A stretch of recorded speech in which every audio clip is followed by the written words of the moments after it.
Welcome back. We're so glad you're still with us. We've just been working on the UCI and we've just wrapped up applying the style sheet, and we're going to do plenty more of that as we move along. But it's time for us to start in on the proper meat and potatoes part of the scope of work. We're going to start here with our cameras and USB conferencing. If you don't remember, our particular system schematic here is that we are going to be bringing our cameras in over the network. Our cameras, you know them, you love them, you've seen them before. We're awfully proud of them. We're making use of the NC series cameras. They're able to pan, tilt, zoom, do all the things that you know and love. But one of my favorite aspects of them is I don't have to use USB extenders. They come over the network, and we're able to bring them over the network to the core and then bring it from the core into our BYOD laptop over USB so that we can have the cameras and a conferencing bridge for the rest of our conferencing systems. And so what we want to do with our system here, as we look at our exercises, is realistically, we are going to want to bring the cameras in, but we want to provide a proper automation. And in fact, since we're talking about automations so early in our project, we really should take a moment to talk about, well, what kind of automations are the right kind of automations? And the answer is not all of them.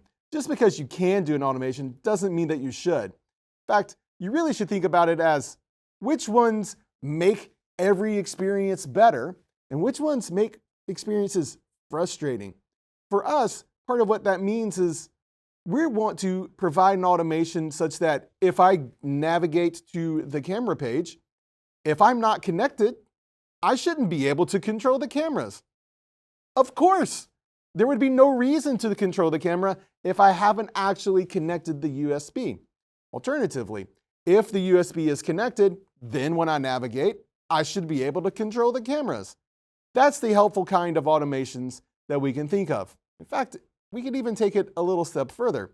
And when you plug in the USB, we can even make it automatically move to that page.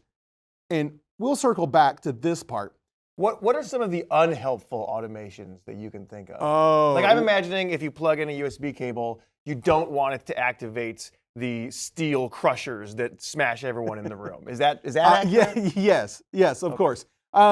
Part of what I mean, Nate, is we're going to get a little further down into our scope of work, and we're going to start thinking about when are helpful times to turn on and off the television. Oh. So, for example, when we plug in an HDMI cable, it's really automagical for the televisions to turn on and for that video to appropriately route. It's also extremely infuriating to, when you disconnect an HDMI cable, to turn off the whole room. That would be super frustrating, Nate. Agree.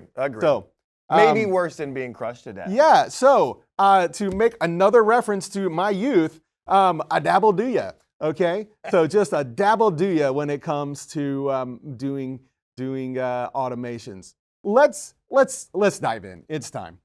Part of what we want to do is, right, we're going to end up making two layers to go on our UCI. One layer is going to receive the appropriate controls. The other layer is going to have a helpful message in telling the user that they should connect so that we can make this really helpful automation. The controls that we want to pull from are going to be located over here in our camera routing area. As you may know, we have our NC cameras here, and they have all of the controls for the camera, for each camera built into their component. But we also are able to find many of the same controls on the video bridge. The video bridge is the best place to pull these controls from because the video bridge is smart enough to know which camera is being fed into it. So this preview window will track which camera is pulled into it. The pan, the tilt, the zoom controls, also, they automatically work backwards upstream to control the cameras that are being fed into it. These are the controls that we're going to want to pull. And again, they look very similar. Of course they do. But we want to pull from the video bridge, not the cameras themselves in this particular point. because that's going to save us a lot of work. We're not going to have to figure out how to flip layers based off of which camera we have. We can just pull it from the video bridge. So let's do that. But before we do that, we need to prepare a place in our UCI for these controls that we're going to be adding. While we are in design time, let's come back to our list of layers and let's add 2 layers. We're going to add, I'm going to call them C2 USB true and C3 USB false. Now, why am I adding 3? Why am I making a total of 3 layers? Why can't I just drop the controls on the camera layer, and if we're not connected, just show this overlay over it? And this is definitely a reflection of how my particular brain works, but I've been burned before by having a popover obscure controls and the controls still work.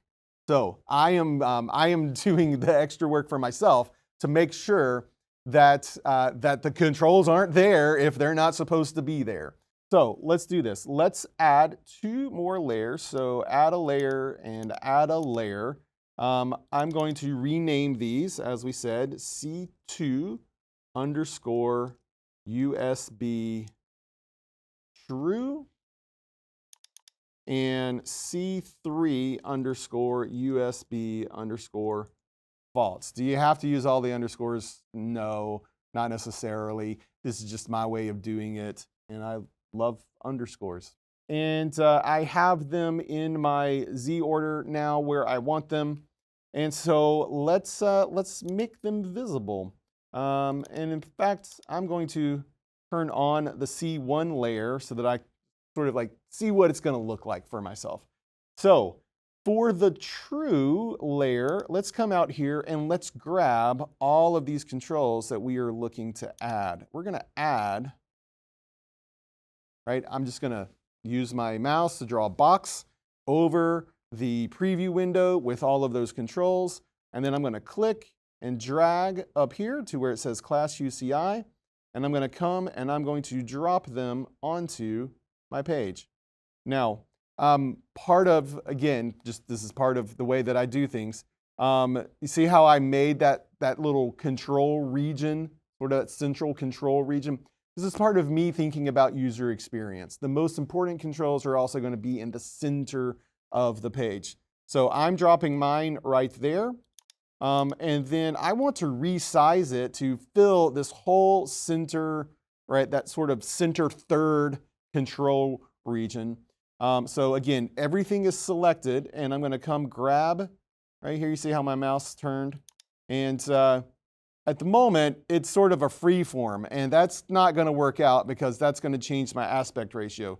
If I hold Shift, though, that will keep the aspect ratio and will allow me to resize appropriately. So I'm going to resize it so that it matches that sort of central third control region. All right, and now that it's like that, I'm just going to bump it up sort of center of the screen. If you like those buttons, great, you can leave them like that. If you want to apply some styles, you can do it. I think for now, I'm probably going to leave mine just like this. So what other controls do I want to have on this screen? Well, actually, there's 2 cameras. So I need to be able to pick which camera do I want to use.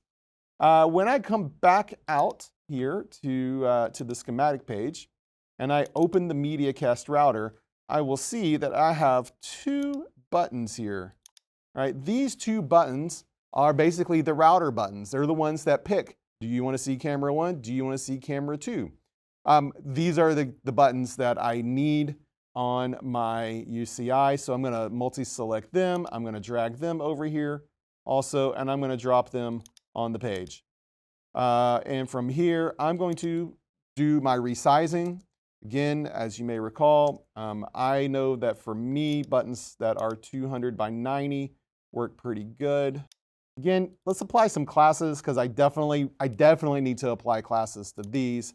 I'm also going to make these be button style 1 and they're cameras. So I'm going to put cameras on them and I'm going to put some text on them in just a second. So I'm going to make it text size medium.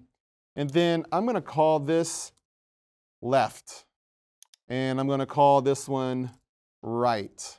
FYI, Nate, if you name both of them Nate, you're doing it wrong. But also, it would be really terrible if you put the right camera on the left side of the screen and the left camera on the right side of the screen. You know what? I'm doing it. I'm doing it, and it's going to be a social experiment, and we're going to separate the people who can understand from those that can't. Yeah. I have a survival of the fittest corporation that I'm outfitting. Yep. You can fully expect to see that show up on your punch walk, and you're going to get called back to fix that. I think first they're going to complain that every layer is called Nate, but you know what? They're going to live with it. Yep. After you've seen enough of these in the wild, you'll see silly things like this from time to time. Don't do that. Please don't do that. Okay, fair enough. And for now, these are the controls that we have. We're going to choose left camera, right camera, and whichever camera we pick will be routed into this preview window, and these preview controls will work as pretty as a picture. Now, if you were paying attention, you will notice that these controls are actually on the wrong layer. And you can know that they are on the wrong layer because they are listed under C1 cameras. Remember, the little tiny blue thing right here, this little blue little tic-tac, will tell you what's the active layer, i.e. which layer are your controls going to land on. So what I want to do is actually highlight all of these. So I'm just going to multi-select, and then I'm going to drag it down to the true layer. Now they're all on the true layer. And we can test for ourselves, right? Turn off the true layer. All of those controls disappear exactly the way we want that to happen. So we are doing good. All right, now let's work on this false layer. So the false layer, as you may recall, is where we want to have a little note. Basically a, hey, I see that you're trying to use the cameras, but I'm so sorry they're unavailable to you because you haven't plugged them in yet. So let's make a little note and let them know that they've committed an error, and here's how to resolve the error without calling IT. So here we go. Let's make a text box until you connect the USB cable. All right. Let's make that a little bigger. Let's apply a class, maybe the extra large, and then let's. You shall not pass. You probably won't be as silly as I was, but Au contraire, Jeff, I will be as silly as you were. Oh, I imagine, because that's what you do, Nate. What you may have missed from the fundamentals class, if you took it, was I promised the viewers that if they stuck around for the advanced class, that I would provide them a Shakespearean quatrain written in dactylic tetrameter. Oh, wow. And so I have written a Shakespearean quatrain in dactylic tetrameter for my USB cable warning page. And thusly, if someone tries to go to the camera page and doesn't have a USB cable connected, they will be greeted with this. Attention, fair user, if fate does behoove it. Thine bus universal, its cable removed, doth render your lion to that of a kitty, clawless your video, and fool I thee pity. Thank you. Wow. Just wow. I thought my Gandalf was nerdy, but Nate once again takes the cake. You can't out-nerd the nerd. So there we go. We've laid the groundwork for our UCI. Now it's time for us to write some script to make all of this work.